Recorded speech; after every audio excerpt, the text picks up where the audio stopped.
ధనుసు రాశి వారికి ఈ వారం చాలా అనుకూలంగా ఉంది. విద్యలోనూ ఉద్యోగంలోనూ మంచి ఉత్తీర్ణులు అవ్వడం, మంచి మార్పు చోటు చేసుకుంటుంది. ఉద్యోగంలో పేరు ప్రఖ్యాతలు లభిస్తాయి. మీకు కోరుకున్న ఉద్యోగం మీకు లభించే అవకాశాలు గ్రహగతులు చక్కగా గోచరిస్తోంది. వీరికి అర్ధాష్టమ నడుస్తోంది. శని చతుర్థంలో వీరికి బలంగా ఉన్నారు. ఏదైనా కార్యక్రమం తలబెట్టినప్పుడు అది నిర్విఘ్నంగా పూర్తి చేయగలుగుతారు. అడ్మినిస్ట్రేషన్ రంగంలో ఉన్న వారికి, చార్టెడ్ అకౌంట్స్ రంగంలో ఉన్న వారికి, ప్రభుత్వ రంగాల్లో ఉన్న వారికి కాలం అనుకూలంగా ఉంది. చిన్న చిన్న డిస్టర్బెన్సెస్ ఏమైనా వచ్చినా సరే అవి పక్కన పెట్టి మనం ముందుకు వెళ్ళాలి అన్న భావంతో ఉంటారు. మీ నీతి నిజాయితీలే మిమ్మల్ని రక్షిస్తుంది. ఏదైనా సరే కాలం అనుకూలంగా ఉన్నప్పుడు కాలం తగ్గట్టుగా మనం ముందుకు వెళ్ళడం చెప్పదగినది. 10 మంది 10 రకాలుగా అనుకుంటారు. అవేమీ పట్టించుకోకుండా స్థిరమైన నిర్ణయాలు తీసుకుని ఏదైతే మీరు నిర్ణయం తీసుకున్నారో ఆ నిర్ణయం మీద కట్టుబడి ముందుకు వెళ్ళండి. జీవిత భాగస్వామి సలహాలు సూచనలు మీకు ఎంతగానో మేలు చేస్తుంది. రావాల్సిన బెనిఫిట్స్ ఏవైతున్నాయో రావడం, అదేవిధంగా రావాల్సిన ధనం ఏదైతే ఉందో చేతికి అందడం జరుగుతుంది. ఎప్పుడో పెట్టిన స్థిరాస్తుల విలువ పెరగడం, చక్కటి అవకాశాలు రావడం, ఇటువంటి జరిగే అవకాశాలు కూడా లేకపోలేదు. ఒక స్థిరాస్తి కొనుగోలు చేస్తారు, ఇంకో స్థిరాస్తి నమ్మి దాన్ని ఫిక్స్డ్ డిపాజిట్ కానీ సేవింగ్స్ కానీ చేసే ప్రక్రియ ప్రారంభిస్తారు. ఏదైనా సరే పిల్లలు బాగుండాలి, భవిష్యత్తు కోసం మనం కష్టపడాలి.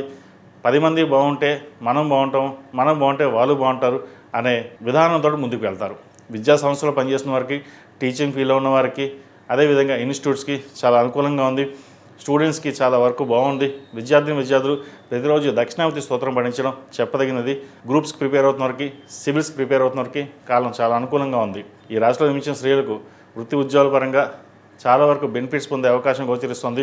చిన్న చిన్న డిస్టర్బెన్సెస్ ఉంటాయి, అవన్నీ పక్కన పెట్టండి. ఎవరో ఏదో అన్నారని చెప్పేసి మనసు ఇబ్బంది పడడం లేదా ఉద్యోగం తీసే ప్రయత్నాలు ఇటువంటి జరుగుతుంటాయి. అది ఎవరు మన వాళ్ళో ఎవరు పరాయ వాళ్ళో అది గ్రహించి మెలగాలి. ఎందుకంటే ఒకసారి అందరూ మన వాళ్ళే కదని కొన్ని ఇన్ఫర్మేషన్ ఇవ్వడం వల్ల అది మనకి బ్యాక్ ఫైర్ అయ్యే అవకాశం గోచరిస్తుంది. ఈ విషయంలో జాగ్రత్త వహించండి.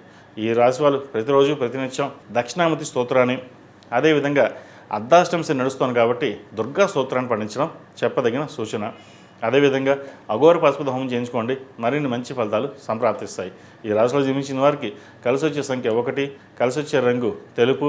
ఏదైనా పని మీద బయటకు వెళ్ళినప్పుడు గురువారం కానీ శుక్రవారానికి వెళ్ళండి, మంచి ఫలితాలు సంప్రాప్తిస్తాయి. ఈ పూజస్టోర్.in పసుపు కుంకుమ నుంచి దేవతా విగ్రహాల దాకా అన్ని రకాల పూజలు, వ్రతాలు, గృహప్రవేశం, హోమాది శుభకార్యాలకు కావాల్సిన పూజా సామాగ్రి అంతా ఒక్కొక్క క్లిక్ తోనే మీ ఇంటి వద్దనే పొందండి. ఈ పూజస్టోర్.in